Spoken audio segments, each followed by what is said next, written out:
Thank you very much. I'm absolutely delighted to be here today. I'm very much looking forward to the rest of the papers later this morning and this afternoon. And thank you to Joe for organising this and for the invitation. So I'm going to be talking about the development of hydrophones, closely connected with anti-submarine innovations in the Royal Navy during World War I. So just to give you an outline of what I'm going to be covering, I'm going to discuss the origins of submarine detection systems before World War I, in particular systems developed by Fessenden, who's probably better known for his work in wireless telegraphy in the first decade of the 20th century, but who worked closely with the Submarine Signal Company out of Boston in developing a system of detecting submarine objects, which was also based on much of the research he'd done in the previous decade in wireless telegraphy. Then I'm going to move on to the outbreak of war, the increased threat of submarine warfare, particularly German U-boats, and then the establishment of the Board of Invention and Research, that is the Admiralty Board of Invention and Research, in 1915, before moving on to the physics, mostly physics research in terms of submarine detection and anti-submarine innovations. And I've sort of divided this up roughly into three main technologies, and I'm sure Professor Edgerton will shudder at my use of technology and science, but oh well, such is life. Firstly, I'm going to be talking about Fessenden's oscillator and how it was used in wartime. Then I'm going to be moving on to the work of Boyle and Rutherford in terms of piezoelectricity. And finally, and a personal favourite of mine, I'm going to be moving on to Nash's fish hydrophone, of which I'm sure all of you are well aware. Then I want to discuss what happened after the war, particularly the Royal Commission on Awards to Inventors. So my former PhD supervisor, Graham Gooding, has done a lot of research into the Royal Commission on Awards to Inventors, and I think it's a really fascinating and perhaps under-researched body. And we can see a lot. I mean, there's pages, boxes, piles of documents at the National Archives which cover, their discussions, who they were going to award and why and how, and the different parameters that they used to decide what was and wasn't the important scientific research and the sort of, scientific objects that were invented, developed, innovated during World War I. And I will touch on that in relation to how it relates to the various rewards offered to the anti-submarine systems that were developed during World War I before offering up some conclusions, and I look forward to questions afterwards. Okay, so submarine detection systems. In the aftermath of the sinking of the Titanic in April 1912, there's an increased call for maritime safety. And a key element of this is wireless telegraphy. Now, I could cover this for most of the rest of the talk, but I won't. Essentially, there's a number of different innovations that are developed. Firstly, you have 24-hour watch systems, so you put a practical system in place. Secondly, they have alarm systems, so if you do have only one operator, they can be woken up. But thirdly, and perhaps more importantly, they use wireless telegraphy technology to develop iceberg detection systems. So they're quite keen to be able to detect what's going on under the water.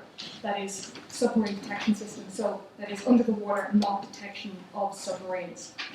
By the summer of 1912, the Submarine Signal Company in Boston, which is actually still sort of in operation today, it's part of Raytheon, the defence military company, hires the wireless pioneer Fessenden, the Canadian wireless pioneer, as a consulting engineer to develop a device capable of detecting icebergs. They're aware that there's a keen market for this, and so they rush forward. They get a lot of funding for the research, a lot of testing out in Boston Harbour, dragging devices around behind ships. And by 1913, he's developed an experimental version of what is called Fessenden's oscillator, which is essentially transducer and hydrophone operating as a system of underwater telegraphy. However, it is also capable, it's basically got dual modes. So it's capable of operating as a system of underwater wireless telegraphy, but it's also capable of using that to bounce the wireless waves off objects and detect where they are. It's also capable of being used in listening mode as well. So the system that you use to listen into the underwater wireless signals can also be used, for example, to listen in to engines of boats nearby. It's not, in terms of the Lateroid, it's not very successful. It's still a very embryonic technology. It's quite difficult to pick out all sorts of different engine noises. And this is a problem that continues with the technology through into World War I.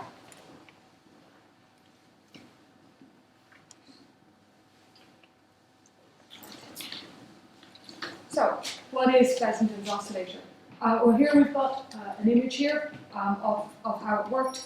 And as I've said, it's an electroacoustic transducer rather than a true oscillator. And as I said before, it's also capable of dual mode operating, that is submarine telegraphy, but also short distance underwater echo ranging.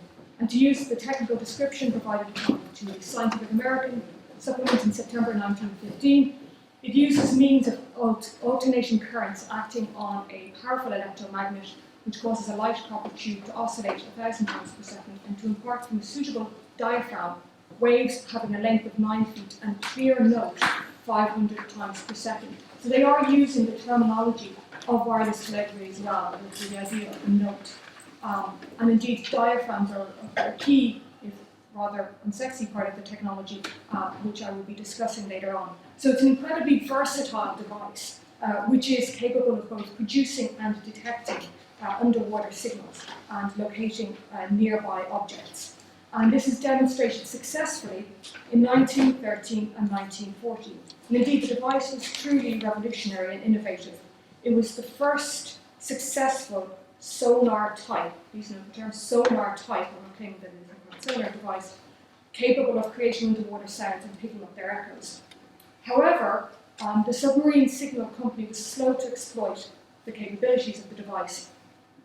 And despite trials that proved the oscillator was effective, both at underwater telegraphy and at detecting and locating navigational hazards, the company decided to market the telegraphy feature prominently and mostly.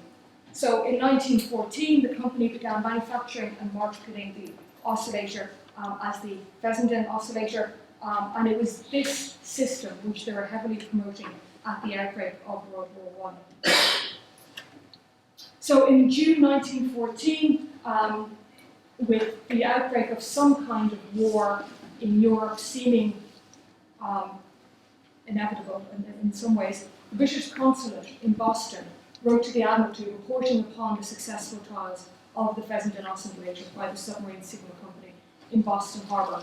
The Admiralty goes along to demonstrations and is very impressed by the potential of the device. And so with the threat of a major naval war with Germany looming on the horizon, the Royal Navy, indeed the Admiralty, orders the Fessenden oscillator for surface vessels and for submarines, but for use as a system of submarine wireless telegraphy.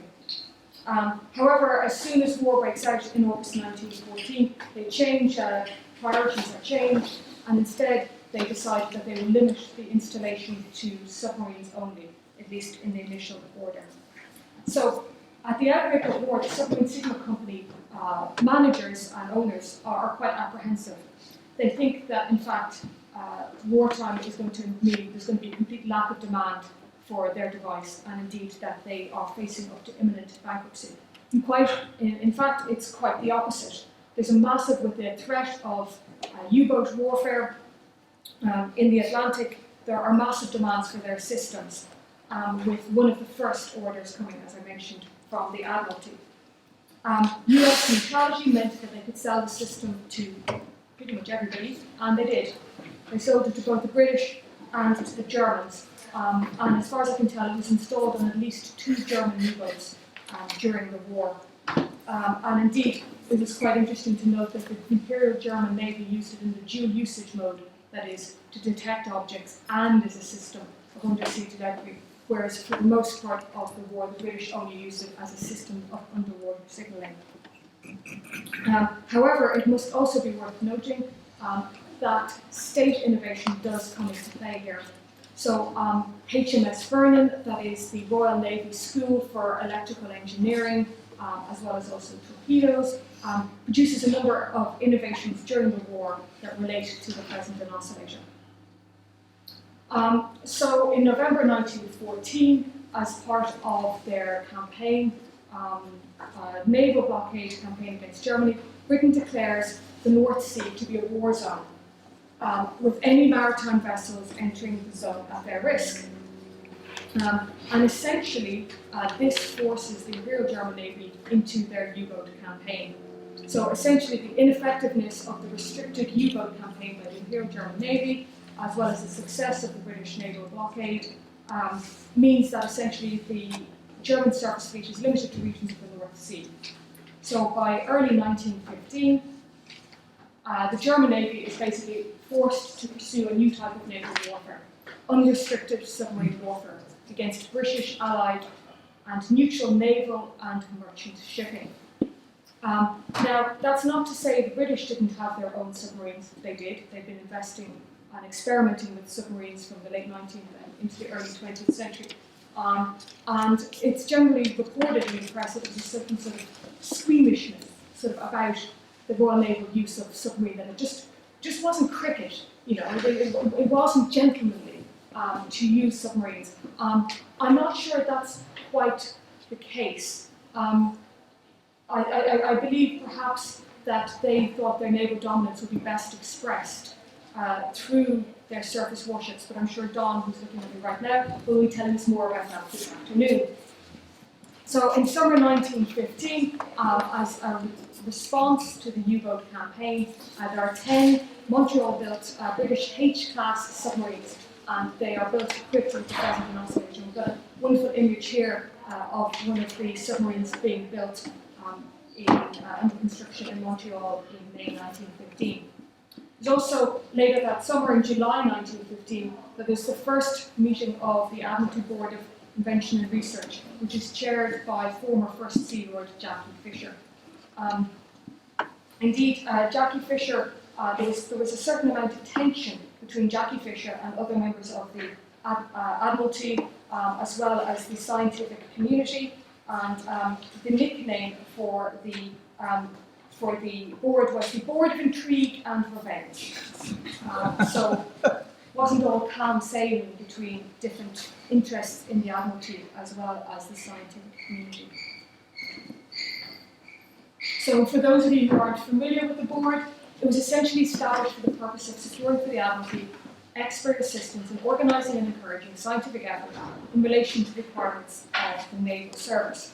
And essentially they had two main activities, one of which was, I would argue, essentially a waste of their valuable time, and the other one which was relatively successful.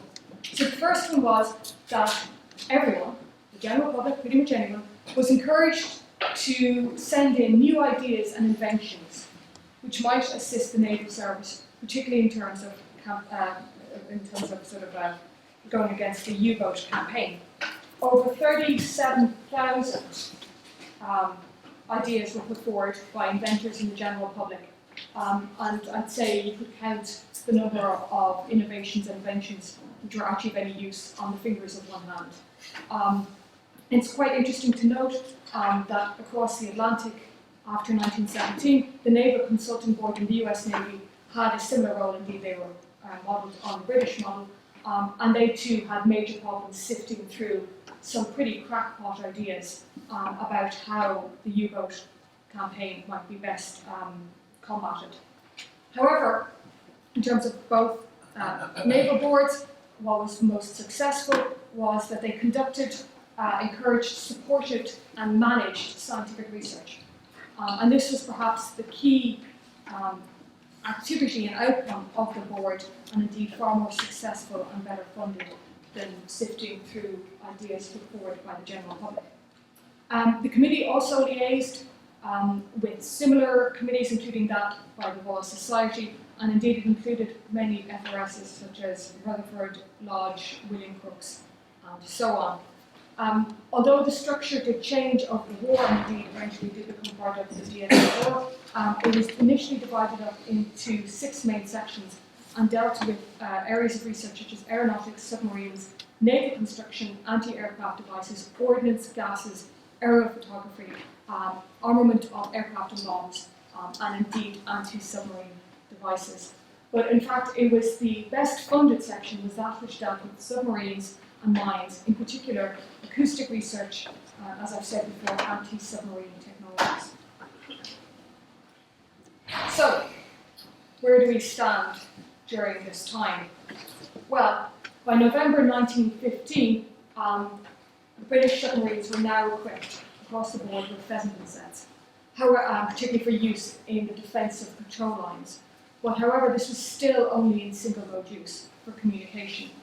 We've got some rather wonderful images here from the Scientific American Supplement in 1915, which I quoted earlier, of how the device was used on board ship, and basically how it worked in terms of the positioning of the ship. So essentially you hung it off the side, and that was the way of that you would be able to listen. But that did also inherently cause problems in the fact that the faster you move, the more your engine sound noises or the noise of the hydrophone through the water becomes a problem.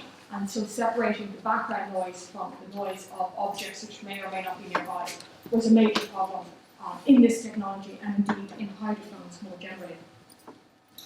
So, 1916. Early in the year, the pheasant and oscillator remains in operational use in the Royal Navy, particularly in submarines, as a means of underwater telegraphy. And indeed, the pheasant and set is used by the US Navy after the US enters the war in April 1917. And it is during this period that the British and US navies liaise between each other. Eric Lees, the First Lord of the Admiralty, meets with his US counterpart, US Naval Secretary Josephus Daniels, and indeed in April 1917, Rutherford leads a demonstration to transfer submarine detection knowledge as it stood in the Royal Navy to the US, and he transmitted it on a single piece of paper with handwritten notes which he brought across the Atlantic with him. However, by 1916, unrestricted U-boat attacks in the North Atlantic had shifted scientific and research focus of the Board of Invention and Research to means of submarine detection through underwater listening devices. And it was felt that although there was some potential with the pheasant and oscillator, the Royal Navy was capable of developing a far better system themselves. However, they had been conducting research in this area on an ad hoc basis since the beginning of the war, and I have no doubt there was probably some pre-war research as well, but I have not quite had a chance to look into that. So what's a hydrophone? So it's quite interesting, that David in his talk talks about sort of taxonomy and the words that we use, because hydrophone was used differently during the war, in the early stages of the war, and also differently in the US as well as to America. So initially in opening stages, it's, hydrophone, you can sort of guess what it is by the words. It's essentially an underwater microphone that picks up sound. And it would pick up underwater acoustic energy and convert it to electrical energy. And later versions would use piezoelectric transducers, but they would use essentially transducers or oscillators of some kind. And initially the hydrophone service referred to land-mounted hydrophones. So the initial experiments were conducted in Hawkcraig in Fife in Scotland, conducted by the Royal Naval Commander C.P. Ryan, who was a former Marconi engineer and wireless telegraphy pioneer as well.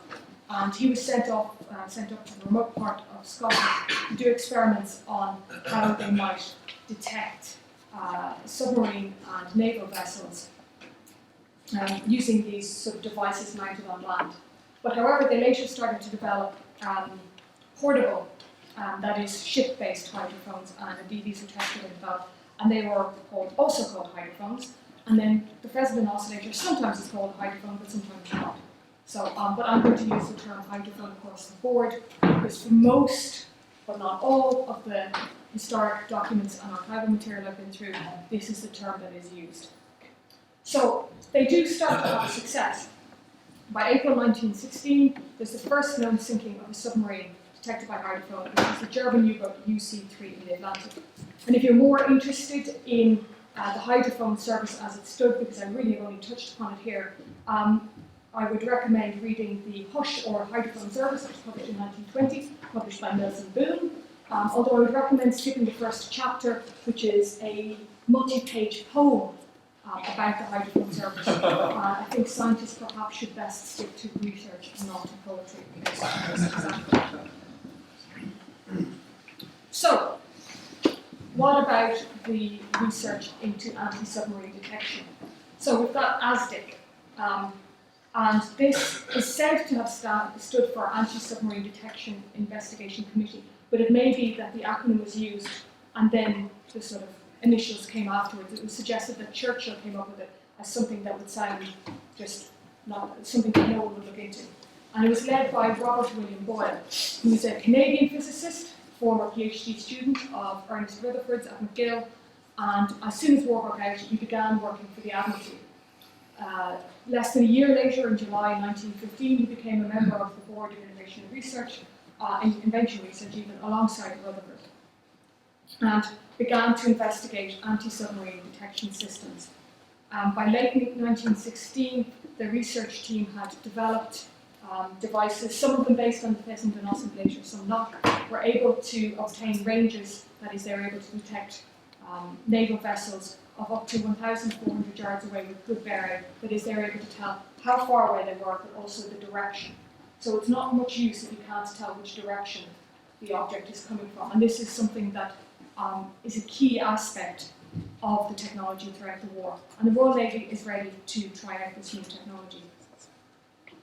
So where does Rutherford come in? I perhaps might have given him a little more prominence in my paper title than I have in the paper itself, but it's quite interesting to note what Rutherford was doing.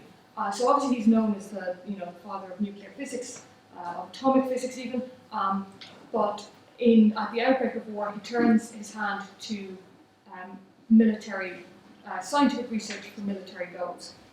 And in summer 1915, he draws up a report on submarine detection and underwater combat, concluding that acoustic listening devices were the best solution. Now, it's quite interesting to note that essentially in about 3 months of concentrated research, Rutherford had managed to get a better grip on this field of study than many who've been working in it for years to come. And indeed, his research continues to be used and cited up until the 1980s. So it was quite important and indeed quite insightful. He set up water tanks in his Manchester laboratory, and indeed much of the basement of the laboratory was turned into a very large concrete water tank so that they might better understand underwater acoustics. So there's two main streams of scientific research. One is to try and understand underwater acoustics and how that works. And the other thing is to develop the device which is capable of sort of differentiation between these two. It's quite fascinating as a sort of somewhat side process. There's very similar research being done in terms of detecting aircraft in the air and engine noises as well. And indeed, they come up with some really interesting sort of electroacoustic simulation devices in that regard. But that's a story for another paper. In September 1915, Rutherford travels to observe experiments and the testing of equipment for underwater detection in Scotland. And based on this, his research visit, as well as more generally his research, he was able to design diaphragms in water which are 10 times more sensitive, so a key part of the apparatus. So he initially focused on passive systems, that is essentially listening in.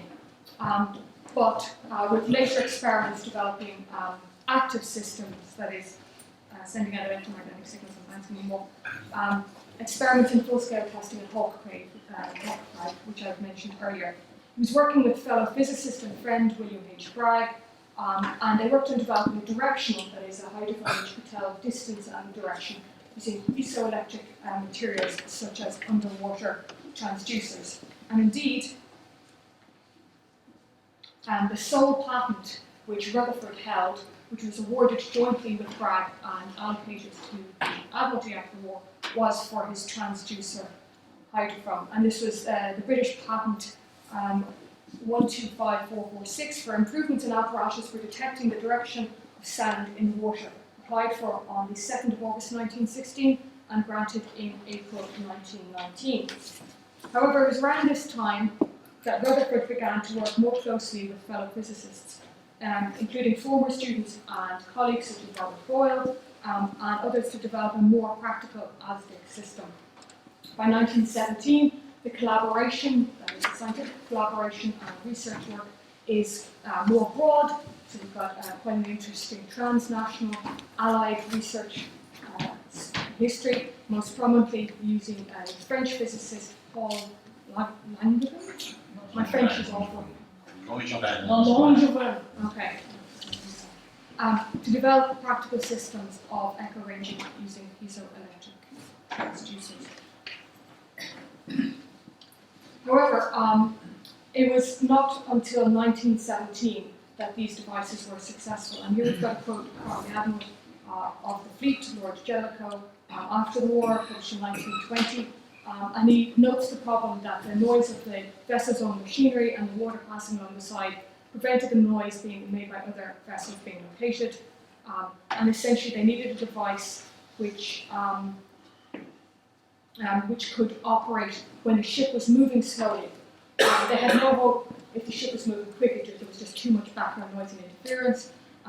But they obviously couldn't use one that only worked when the ship was stopped, because otherwise you're trying to detect submarines and then you're attacked by a submarine yourself. And it's not really until 1917 that this work, this complex engagement between the military, the scientific and the industrial communities is capable of producing a device. First, the Aztec system developed by Rutherford Boyle and others, but later moving on to the Nash fish hydrophone.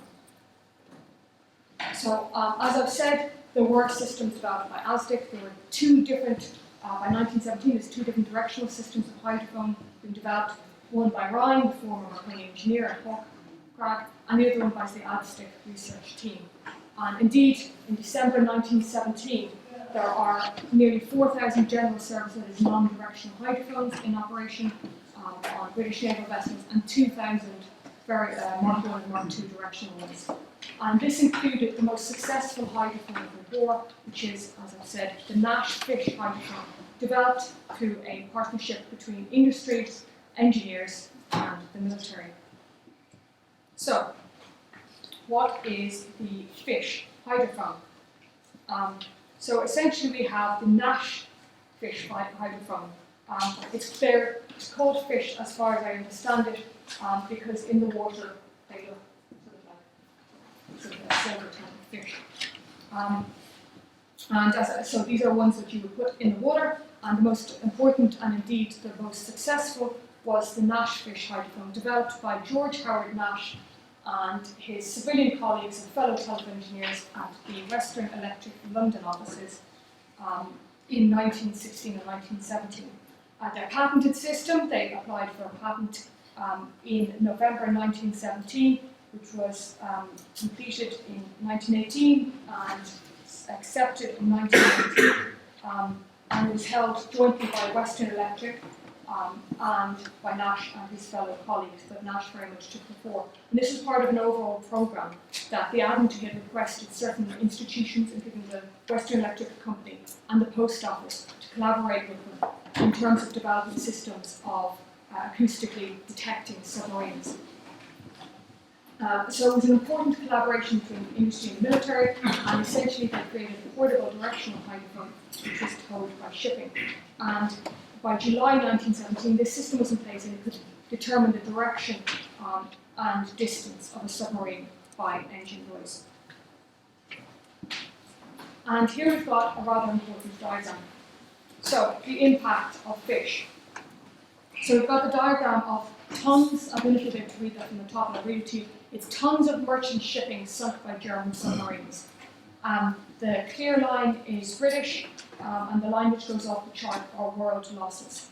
And you can see here, there's an arrow at the top which says fish brought into use, and that is the peak of merchant shipping losses to German submarines. And almost as soon as it's brought into operation, it is massively successful. You can see just a quite an interesting drop-off. I mean, there were other scientific developments and other technologies which were available at the time which also contributed to this, but you can really tie it to the introduction of the Nash fish hydrophone. And just for those of you Just going to say, for those of you who can't read the diagram, this is not much more helpful, is it? So I've marked in red here the key figures, which are the peak figures in terms of British merchant vessels, the tonnage lost to German U-boats, and as well as the total, which will be including Allied, neutral, and fishing vessels. And you can see that it peaks in June 1917, and then for the introduction of the Nash fish hydrophone, it instantly drops off, and essentially continues to drop for the duration of the war. And that's from Victory at Sea, published in 1920. It's quite interesting. I'll offer some conclusions. I'm just going to say that it's quite interesting that Egerton mentions that that there isn't this discomfort between science and sort of and military research they did during the war, and many of the documents I've cited are evidence of this. In the 1920s, it's almost like trying to find a scientist who isn't publishing about their wartime work, which is quite interesting. So what happens after the war? Well, neither Boyle nor Rutherford applied to the Royal Commission on Awards to inventors, so we can't really say what, in terms of post-war sort of rewards, we can't necessarily say what they would or wouldn't have got. But Nash and his three colleagues, as well as the Submarine Signal Company, did. On the 17th of March 1924, the Royal Commission on Awards to Inventors awards £7,500 in respect of all of the Fessenden oscillators manufactured for the British government, as well as British patents which have been applied to the system. Earlier, in 1921, they had awarded £6,000 to Nash and his colleagues for the Nash fish hydrophone, as well as more general Western electric hydrophone equipment developed during the war. So how do these figures compare? Well, they're actually some of the largest awards granted by the Commission. Tucker, who I probably should have mentioned in terms of relating sort of aeronautical and acoustic research, is awarded £4,000 for his research on a hot wire microphone which is used to locate enemy artillery, and it was massively successful. We've got Fullerphone, who Graham Goodale has written far more about. They're awarded, Fuller himself is awarded £3,500, in addition to the just over £1,000 he'd been awarded by the Ministry of Munitions. And the two inventors of the tank, perhaps the most novel and life-saving technology of the war, were awarded a joint total of £12,000. So it's quite interesting to see that perhaps two of the hydrophone technologies are worth almost as much as the British tank. And indeed, it's not just that they're offered these rewards in lieu of kind of financial benefits. They are also allowed to patent and develop their technologies after the war. So, I'll throw up some conclusions. It's quite, we can see here, I hope I've shown, that submarine detection systems were based on pre-war and wartime physics and engineering research and work. Many of them indeed were based on pre-war research into wireless telegraphy technologies, particular interest of mine. The three key developments just demonstrate the unity, the transnational story of Allied research, transnational indeed international in terms of scientific research and scientists collaborating to meet wartime demands. And indeed we can see proto-elements of the sort of military-industrial complex, although I would argue there are elements of that perhaps before the war, as well as something perhaps akin to big science. So perhaps this is the sort of long tail of that. And also that we can see clear evidence of technical innovation and scientific research, which is rewarded after the war, particularly in terms of the Royal Commission on Awards to Inventors. So just very quickly, what I'm working on is the Henry Moseley exhibition at the Museum of History Science. The museum is free, the exhibition is free. I highly encourage you to come along to see it. And thank you very much.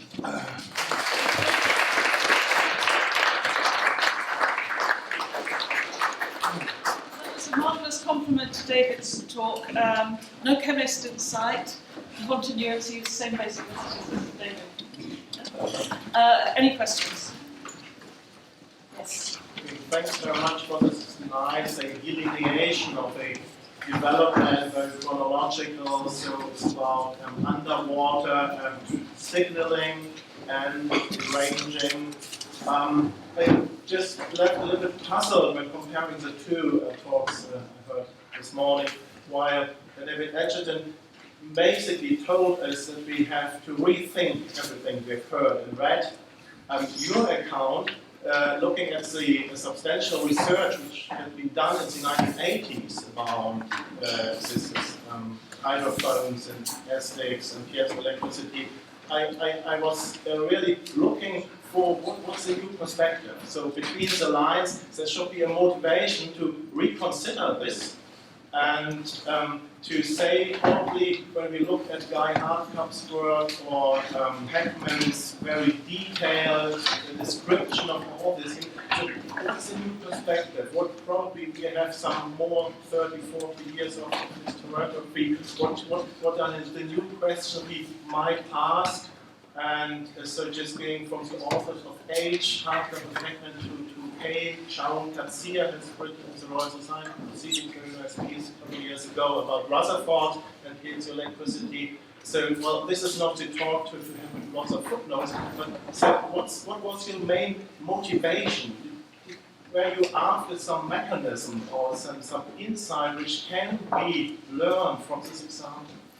I would say that I think the new insight that we can gain is that we need to take a much broader view of how this fits into scientific research conducted during World War I. So I definitely, Hackman's work is superb. I very much enjoyed research, engaging with his work. But it's quite, in some ways, it's quite narrow. It treated it almost in isolation, I would say. I suppose if we didn't necessarily have time to touch on it quite as much as I would like to in conclusion, is that we need to take this as a broader element of military and scientific research, particularly in the Navy during World War I. So one of the key elements that I find interesting is how this ties into pre-war and wartime research in wireless telegraphy. So we've got systems of submarine technology which are essentially based on communication systems. And I think, I feel, and I suspect you've probably read the literature far more detail than I have, that this is something that's not necessarily been drawn out.